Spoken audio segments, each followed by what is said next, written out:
Hello, top of the morning to everyone. This is Joy News Desk. My name is Kenneth Jesse. And coming up this morning, Parliament declares Kpandai Seat vacant, writes to Electoral Commission for a rerun following order by Tamale High Court. We have details plus a response from the man at the center of the controversy, Matthew Nyindam. Bono police arrest 8 in major anti-robbery operation. Also ahead this morning, President Mahama woos Chinese investors as he calls for partnership with Ghanaian businesses to process raw materials for export. Power production in Ghana. And so that is a symbol of the cooperation between China and Ghana. We have our second largest hydroelectric power dam at a place called Bui. We'll go to the latest of these and many other stories coming up in the next 1 hour. Stay for details.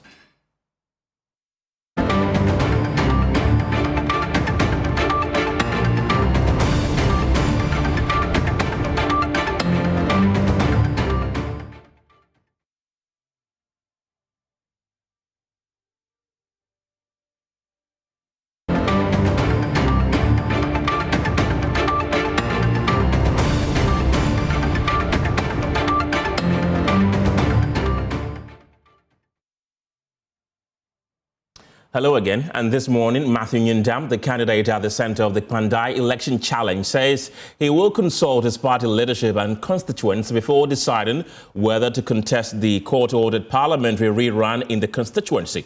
Well, his comments follow Parliament's official notification to the Electoral Commission declaring the Kpandai seat vacant and subsequently asking for a rerun. More from Matthew Nyindam in a bit. But first, here's the letter from Parliament to the Electoral Commission.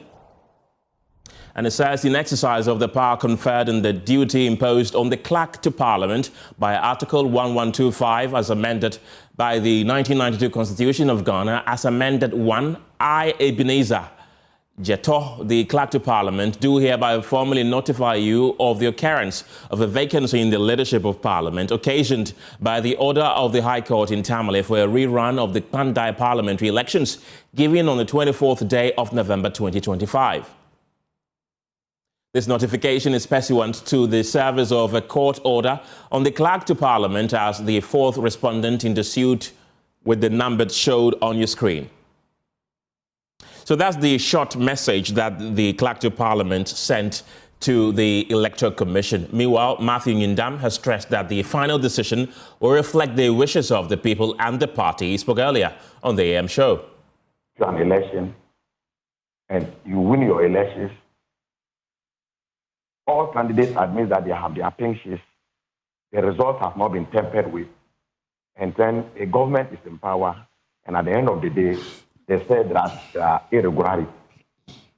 And because of that, they should cancel the whole election. One day, I pray that this president doesn't stay. If he does, I doubt if there will be an MP in Ghana or any elections can be won in Ghana. We all witnessed the petitions that went to court, both Nana Addo Akufo-Addo and His Excellency John Dramani Mahama. Then the second time, His Excellency Nana Addo Akufo-Addo and then His Excellency John Dramani Mahama. We all saw the rulings of the court. We all heard it loud and clear that elections are won at the polling station.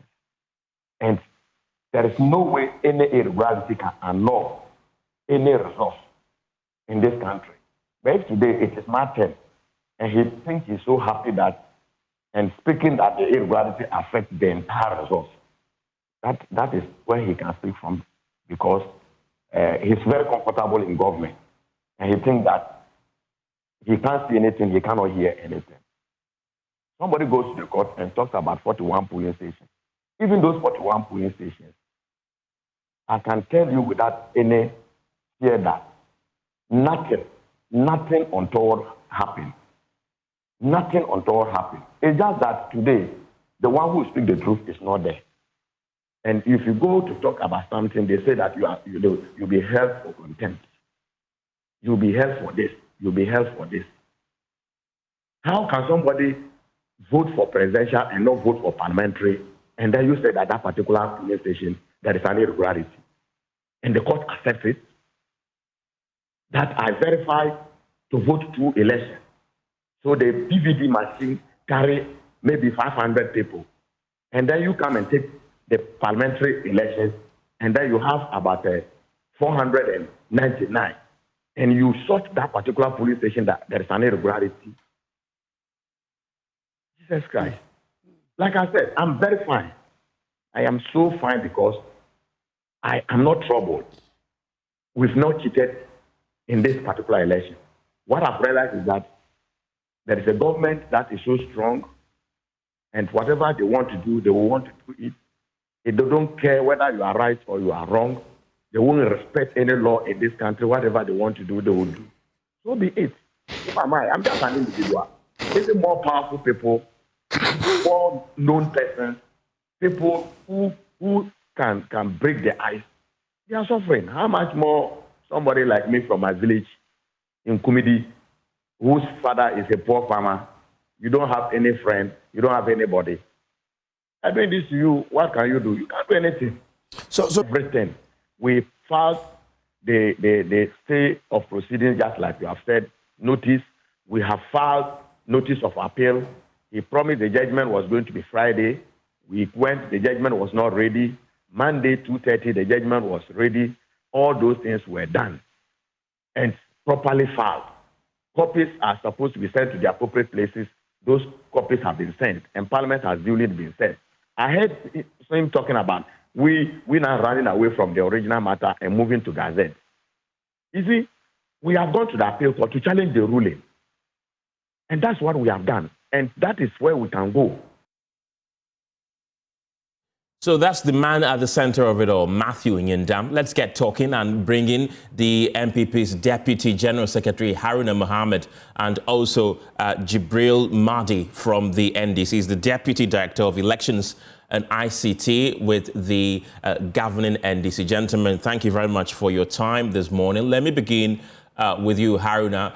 Your candidate has always maintained that he is going to respect whatever the court and also the Speaker of Parliament is going to decide on this matter. And now the matter has been decided. Is this something that the party is going to let slide, or you're still going to go ahead and challenge it? Thank you very much. I'll say good morning to your cherished listeners and viewers over the globe. I just finished a video program came through. I don't think that the matter has been finished, and I don't know what reference you are making to that. Are we going to abandon or the Parliament of Ghana has a duty to report to the Electoral Commission, and the report of Parliament of Ghana to the Electoral Commission is not a conclusive matter with regards to whether the matter has been decided or not. We have a court structure in Ghana. When a ruling is given by a court, you have a mandatory 7 days of stay of execution. With the same Court of Appeal rule, you have an extended period to apply for a stay of execution. We have duly filed a stay of execution, which will be heard tomorrow. And then we've also filed a certiorari at the Supreme Court, which will be heard on the 16th. That will be Tuesday next week. So we are simply following the court processes. And if you check the release of the Clerk of Parliament, the Clerk of Parliament is very straightforward. He says that it's based on the directive, the court directive. So if another court directive comes, the Clerk of Parliament will not also hesitate to. Aside that, the Clerk of Parliament has written to the Electoral Commission based on the constitutional provisions has been enshrined. So in that particular circumstances, if there is a court service or whatever matter that is before the Electoral Commission, pending a determination that is going to be made in the appeals court, also in the stay of execution and the Supreme Court, then the Electoral Commission will be minded. So it's not a matter for us to decide that whether we are abandoning it or we are not abandoning it. It's a court process, and the court processes has to be finished. Let me bring in Mahdi Jibril in at this point. Glad you could join us this morning. You've been listening to your opponent from the MPP. What do you make of this whole issue that, the Clerk of Parliament has eventually written to the Electoral Commission that the Kpandai seat be declared vacant? US, and good morning to my brother. I don't call him my opponent. I always call him my brother, Haruna.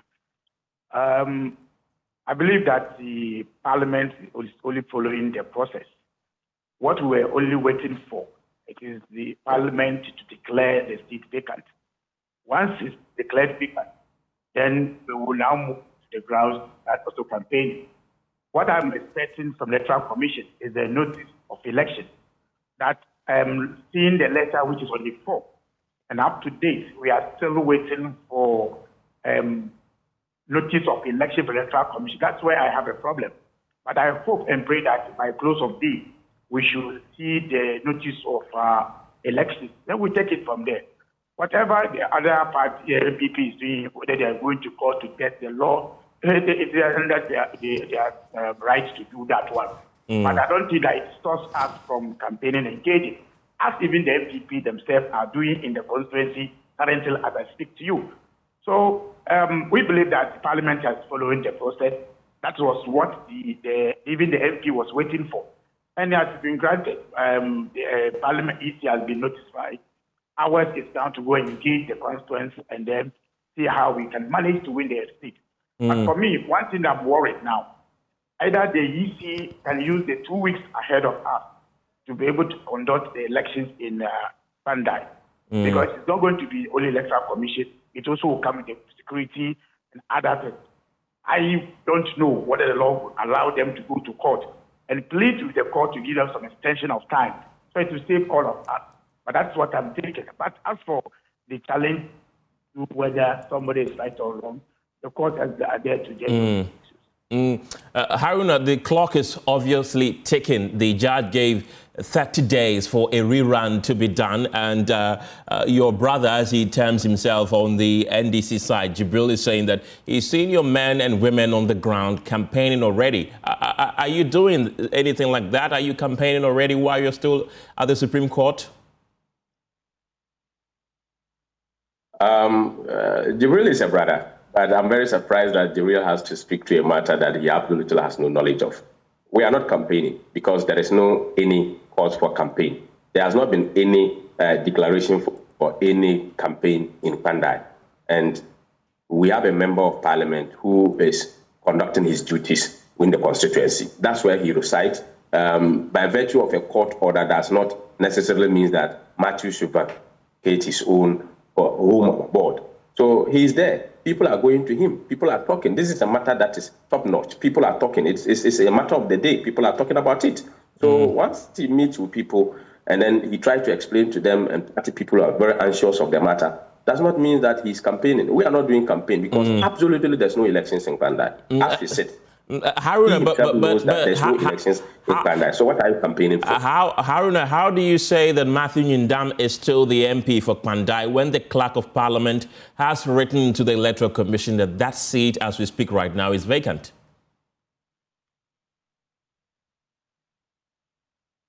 Hello, Haruna? Who tells you that I agree with the Clerk of Parliament? Why is the law making provisions for appeal? Why did the law make provisions for stay of execution? So if I disagree with the clerk, it's not a matter of contestation. It's a matter of law. I disagree with the clerk. I disagree with Parliament. And on your station, I said it before. When the Speaker made reference to the Supreme Court, the Appeals Court rule, 1997 CI 19, and made reference to Regulation 27.3a, I made reference to the same Regulation 27.3b and indicated that aside the mandatory stay of execution, which is 7 days, there is also an extended stay of execution by application. If the application is not refused, then the Speaker cannot do so. But we live in a country today that even if there is a pendency of 7 cases against a certain prominent position in Ghana, the President of Ghana can proceed to appoint a justice, Supreme Court justice, because they have the liberty, they can do anything they want.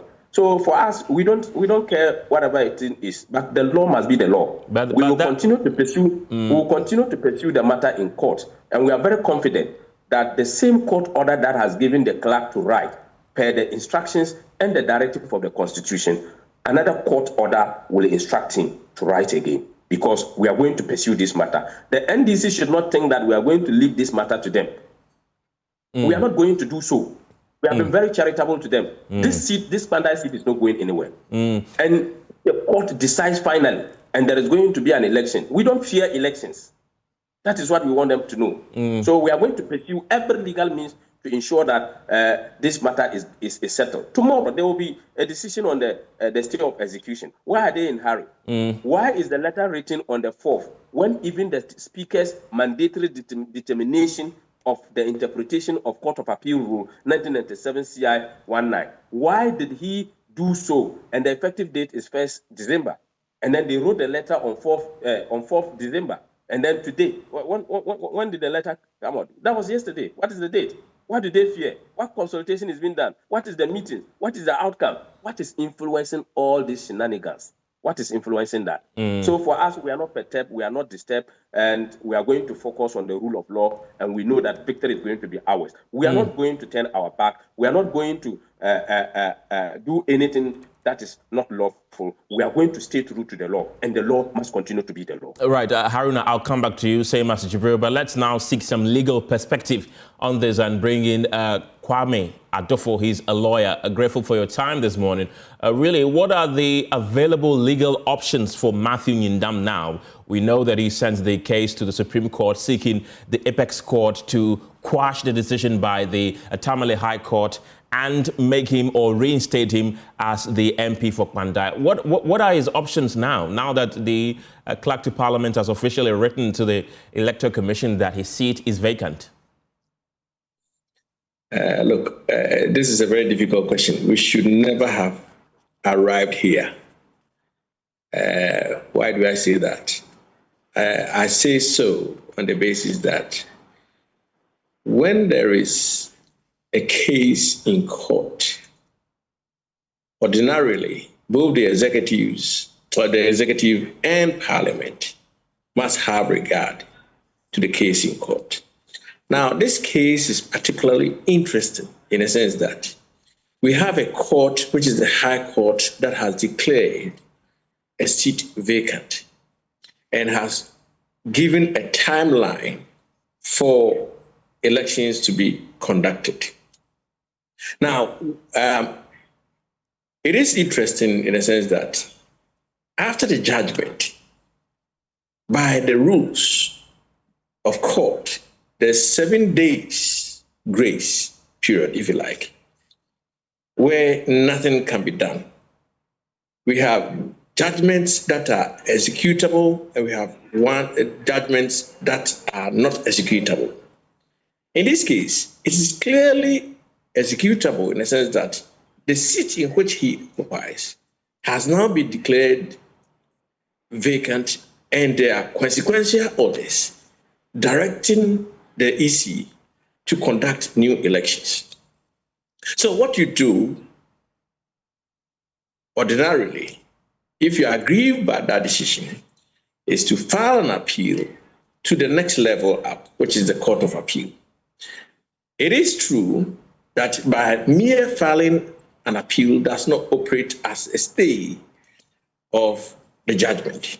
So what you do is you follow it up by filing application for stay of that judgment of the court. It goes to the court below, which is the same court. Now, this one is a bit strange in the sense that all the parties involved have been served with both the appeal and the motion or the application for stay.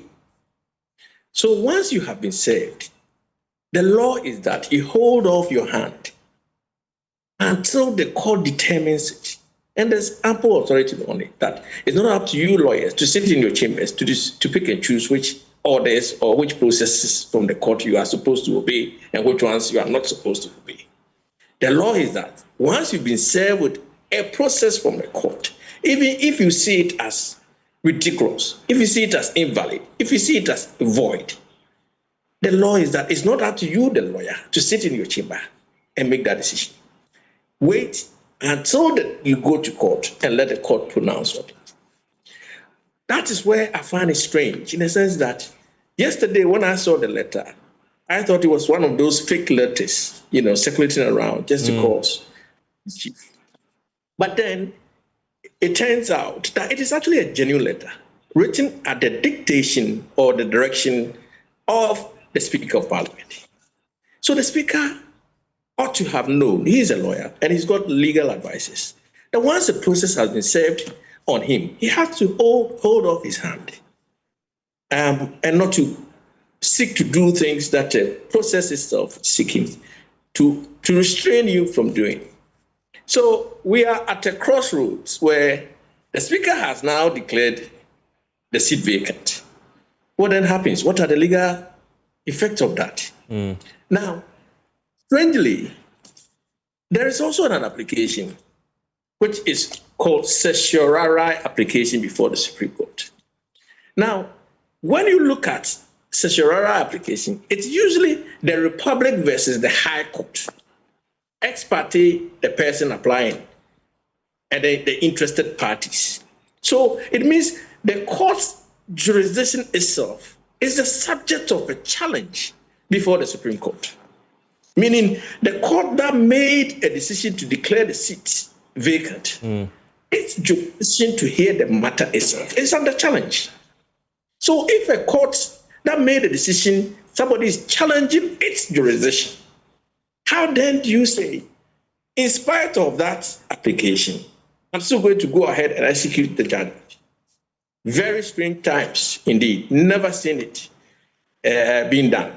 Because the Supreme Court is the only body that has the power to determine whether a court below it exceeded its jurisdiction.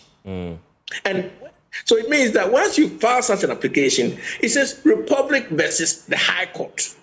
So you, the High Court yourself, you are also a party.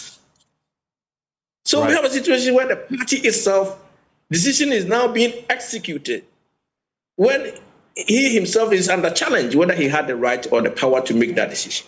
Very strange. Very unusual. Right. So, Kwame, what does it mean right now that the clerk has written to the Electoral Commission officially declaring the Kpandai seat as vacant? And as you mentioned earlier, the case is still at the apex court. Does it mean that that does not hold, the clerk's letter to the EC? Well, it's an untraveled road in a sense that we've never seen it before. Legally, you are not supposed to even do it. You are not supposed to even do it. So now we have a situation where, okay, now the EC goes ahead and organizes the seat. But you see, the strange thing is, even the EC is also a party here. Right. The EC is also being served. So he has a process that he has also been served. How then do you, as an EC, go ahead, notwithstanding or pretending not to be aware that the case is pending, when you yourself have been served? So I cannot see how the EC itself can go ahead when the EC has also been served with the process, where the EC is also technically a party, even though it's an interested party, not an active party. But he is also supposed to go and represent the EC. The lawyers are supposed to go and represent the EC at the High Court, at the apex court. How then do you, in the face of a process from the Superior Court, the highest or the apex court, documents served on you, do you at the same time go and organize an election? It's just a very strange situation. Ordinarily, if I were the lawyer for the EC, I would say no, because we risk being cited for contempt. And therefore, especially when we know the date, that is 16th, week or so away, why would I risk my client to be cited for contempt of court? So we don't have a straightjacket answer to your question you put to me, because it's an uncharted water. Normally, we don't do that. The moment you are self-processed, you are supposed to stay your hand. Kwame Adofo is a lawyer. Grateful for your time this morning. I still have Jibril Mahdi, who is the Deputy Director of IT and Elections with the NDC. Jibril, you've heard the lawyer. He said that what the clerk to Parliament served or noticed that he sent to the Electoral Commission should not have been the case. Do you agree with him? Since the matter is still pending in court. You realize that he himself have not even to answer the questions well. In one breath, he said, it has never happened before. Yes, This is the first time we have a rerun of a member of parliament who has been parliament where we are forever. This is the first. It has never happened before. So it's not the first time for him to do it. How will he issue the legal document for them to give on that? But for me, the common sense I think is that this case has almost 7 months now. So it's what MPP or MPP the fact that they did it doesn't have a decision here. At what point? So they agreed to waste the public time after 11 months, after ruling. Assuming the ruling went in their favor, will they challenge the ruling in their favor that the court have no decision to hear the case? Would the MPP have gone to Supreme Court to say that the 11 months you wasted in court, the court has no jurisdiction to hear the case, even though they ruled for us? Will they go to court on that one? It is this kind of politics that we keep doing. When every time people find loopholes to argue on, I think that it will not take us anywhere. It will not take us anywhere. Okay.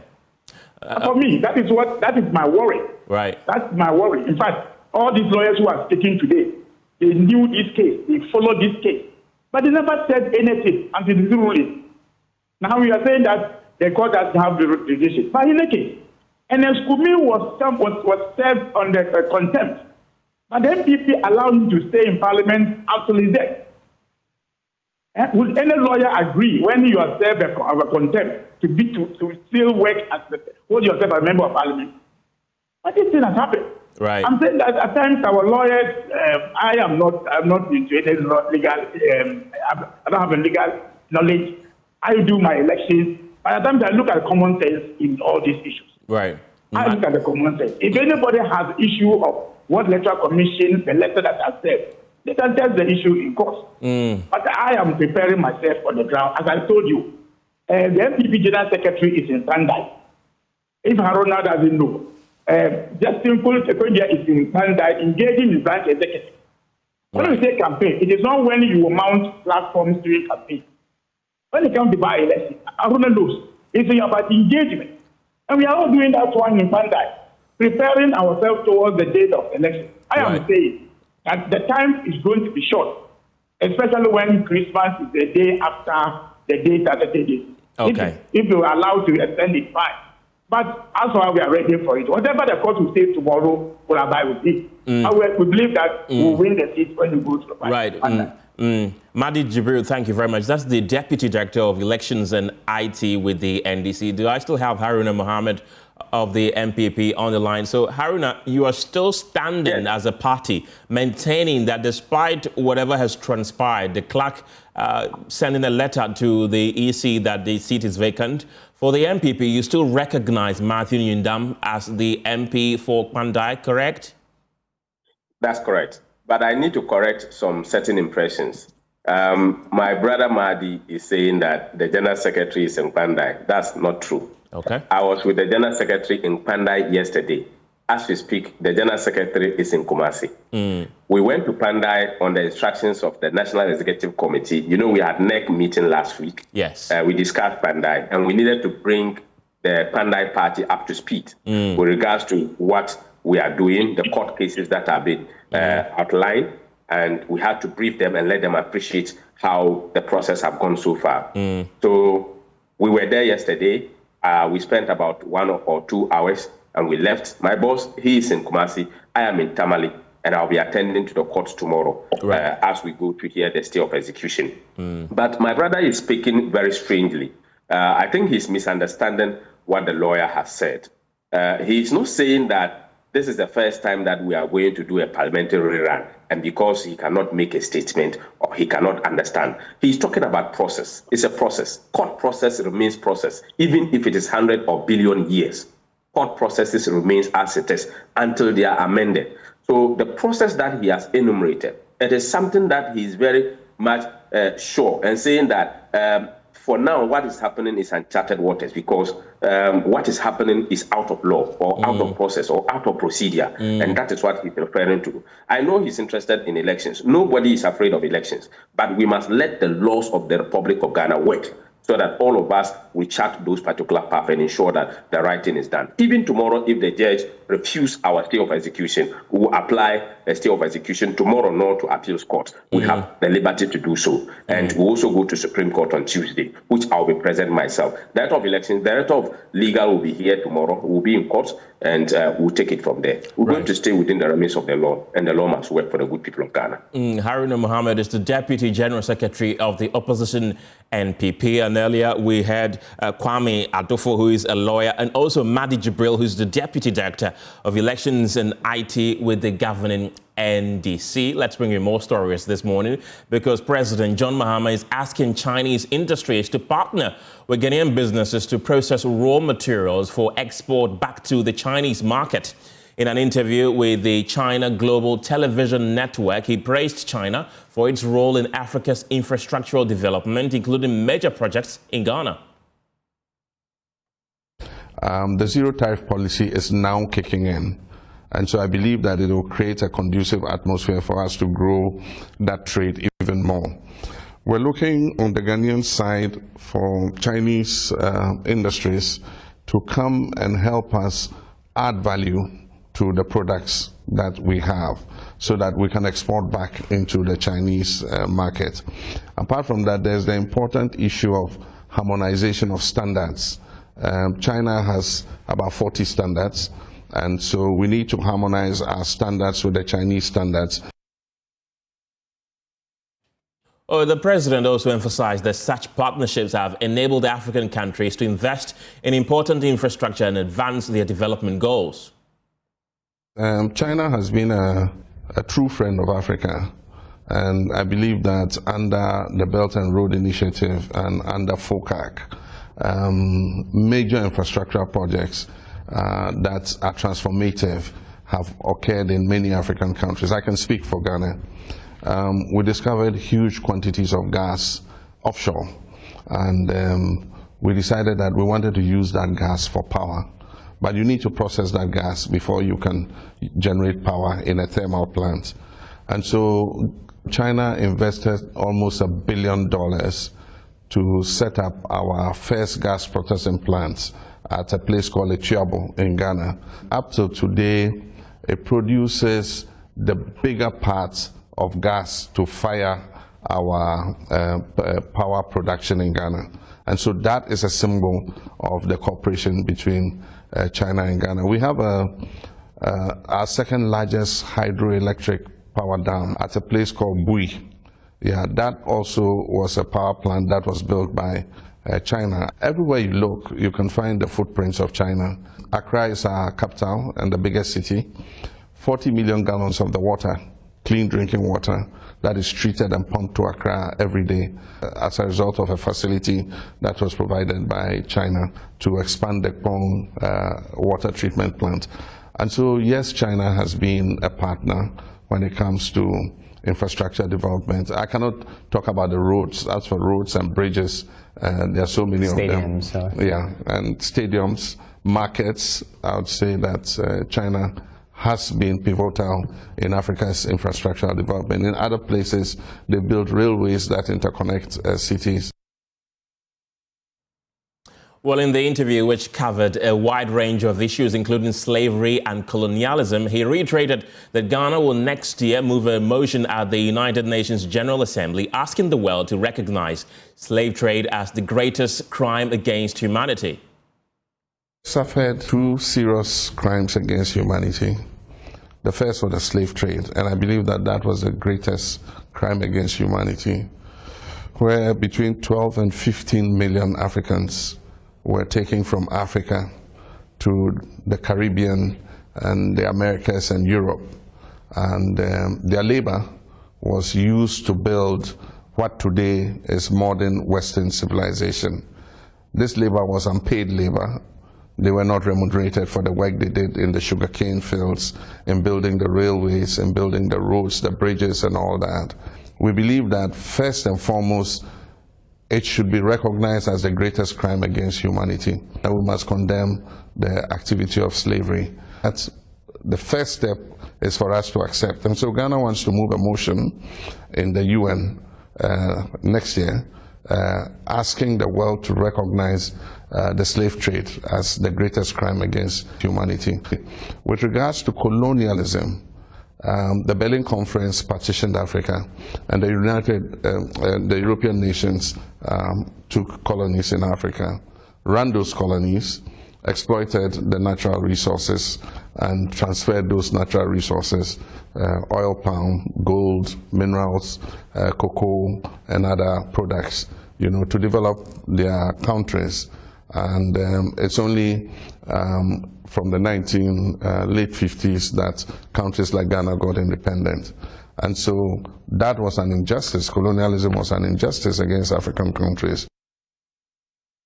We've got more stories coming up after the break. Don't go anywhere.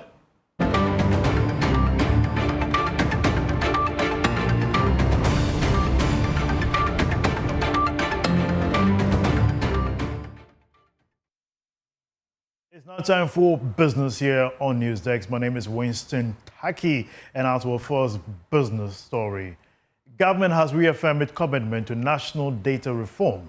Deputy Finance Minister Thomas Ampemnyako, speaking at the Ghana Statistical Service Annual Forum for Data Producers, announced a 209 million Ghana cedis allocation in the 2026 budget to strengthen Ghana's statistical operations, underscoring data's central role in transparency, efficiency, spending, and targeted economic growth. The Ghana Statistical Service Annual Forum for Data Producers, Government Statistician Dr. Hassan Idrisi says the forum marks a historic step towards strengthening Ghana's statistical system, attracting policymakers, civil society, researchers, and development partners. He revealed plans for a multi-year financing compact, accelerated skill development in statistics and AI, stronger administrative data systems, and an expanded culture of data use across public and private institutions. We believe strongly that the development that we are all chasing, that we want to improve the living conditions of the people of Ghana, want to develop Ghana, etc., cannot be achieved if we don't have right data, if you don't have credible data, if you don't have data that will produce timely, if you don't have accurate data to underpin the decision-making process that will lead to that development. And it's not just the production of data. We are also emphasizing the use of data. And that's why in the title of the forum, we say data produces, uses, and enhances. In a keynote delivered on behalf of Finance Minister Dr. Kisel Atuforsen, Deputy Finance Minister Honorable Thomas Ampemnyako reaffirmed government commitment to national data reform, announcing a 209 million Ghana cedis allocation in the 2026 budget for key statistical operations. Credible data is not optional. It is indispensable. It is the foundation on which resilient nations are built. And we know that data exposes inequalities that would otherwise remain concealed. Government is moving purposefully from donor-reliant financing arrangements towards a model grounded in national ownership and sustainable investment. I'm proud to reiterate that 2026 budget allocates 209 million Ghana cedis to advance critical operations. Co-chair of the Ghana Statistical Service Development Partners Group, Dr. William Ochan, says development partners are aligning their support to avoid duplication and ensure coordinated financing of Ghana's statistical priorities. We've come together to really get coordinated to align our support as development partners, to advocate for the need of investment and strengthening of statistical system. And we have come together to ensure that this is done in concert without duplication or wastage of resources. The Ghana Statistical Service says recommendations from the forum will feed into a national communique guiding policy, investment and innovation across the statistical ecosystem as the country advances toward a more data-driven future. Away from the Solar Power Company and Valtech Limited, leading companies in solar-related systems have handed over an 850 kilowatt power solar system to Syntex manufacturing plant to help save electricity bills. Deputy Minister of Energy and Green Transition, Richard Jan Mensah says the project represents an important advancement in Ghana's pursuit of sustaining competitive energy, emphasizing that the Ministry of Energy and Green Transition remains dedicated to diversifying the national energy mix, alleviating grid pressure and providing industry with reliable and affordable power. Adding that by the initiative, Syntex Tank Factory has made strategic decision to lower electricity costs by aligning its operations with contemporary global sustainability standard. Richard Jan Mensah, Deputy Minister of Energy and Green Transition, said this at the handing over of an 850 kilowatts per hour solar system to Syntex Manufacturing Factory at Tema. In my submission that government is looking at producing about 1,400 megawatts power from renewable sources from now to 2030. And if I say renewable sources, it's not only solar. We are looking at nuclear, we are looking at wind, we are looking at waste to energy. These are some of the sources that we are looking at. Currently, today, we have commissioned this project, which is almost about 1 megawatt. So I was even I indicated that if we are talking about our need for 1,400 now, from today, we have actually made some achievements, so we are reducing it. And I believe that with the commitment and the support from government, industries also on board, we'll be able to attain that target that we set for ourselves. The marketing manager for Soul Power, Jesse Dumpty, adds that as Soul Power hands over the system to Syntex, Soul Power reaffirms its commitment to diversifying and delivering reliable future-proof solutions across Ghana. This installation demonstrates Syntex's leadership and forward-thinking, commitment to reducing carbon emissions, lowering operational costs, and strengthening resilience in the energy sector. The manager for Syntex company, Karan Budrani, reiterated the company's journey has been their commitment to going green. We strive to reduce our environmental footprint through innovation, smarter manufacturing techniques, energy efficiency, and responsible resource. Our focus is clear: to contribute meaningful to a clear, greener, and more sustainable future. In line with this commitment, we are proud to acknowledge Soul Power, the team that is responsible for this design, supply, and installation of the solar system for this project. Their expertise, professionalism, and dedication towards renewable energy have played a key role in today's achievement and making this possible. This partnership reflects our belief, our collaboration, and our organization that shares a responsible vision. Their focus as a company is to contribute meaningfully to a cleaner, greener, and more sustainable future. That's all for business here on Newsdesk. My name is Winston Taki. We have more news for you after this break. Stay tuned.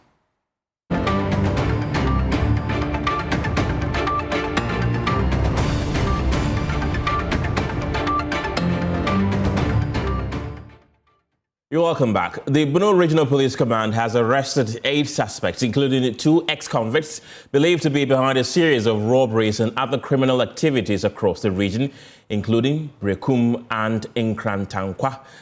Briefing the media in Sunyani, the regional commander, DCOP Joshua Copson, says the arrests were made during separate intelligence-led operations.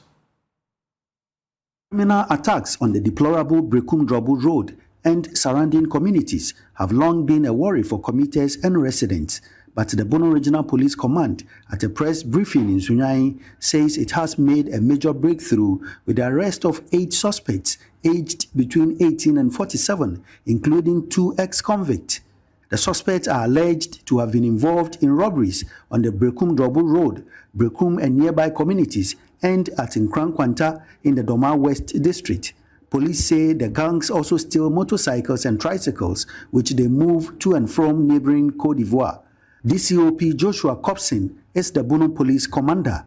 Investigations so far indicate that on 18th November 2025, some of the gang members attempted to rob some persons on the Brekum-Drobu Road. However, due to the timely intervention of the police patrol team, the robbery was foiled. Further police investigations have established that the attempted robbery was carried out by a 5-member robbery gang led by Johnson Amponsa, Kwame Diewu, During separate interrogations, suspects Kwafu Samuel and Shadrach Owusu confessed to their involvement in the attack. They further admitted involvement in several other robbery attacks, particularly in the Nkasiem area within the Ahafo region. He says the targeted intelligence-led operations led to the recovery of guns, military uniforms, and other accoutrements believed to have been used during the attacks. In a separate targeted intelligence-led operation aimed at dismantling another criminal gang operating within the Brekum and its environs, the Regional Police Intelligence Team, PID, arrested suspects Latif Mustafa, also known as Starboy, and Mosby Owusu at Domfete, a suburb of Brekum. Upon noticing the presence of the police, Latif Mustafa attempted to evade arrest by hiding in the ceiling of his residence, but was arrested after a painstaking search. A third suspect, Kwabina Agon Azubila Akolote, age 18, who was the original owner of the recovered pistol, was arrested by Brekum police for stealing and on remand. A search conducted in the room of Latif Mustafa led to the retrieval of one full set of military camouflage uniform and a military jacket. While some suspects have been granted police inquiry bail, others are expected back in court on December 15 and December 22 as investigations continue. But DCOP Copson assured the public of their safety and appealed for more community support in the fight against crime. The Bono Regional Police Command wishes to assure the public that efforts are ongoing to identify and arrest the remaining accomplices who are currently at large and to recover other illicit weapons used in the commission of these crimes. The command also calls on the general public to assist the police with credible information that will lead to the arrest of all persons connected to these criminal activities. That's it for News Desk this morning. My name is Kenneth Jesse. The news team returns at midday with News Today. Have a good morning.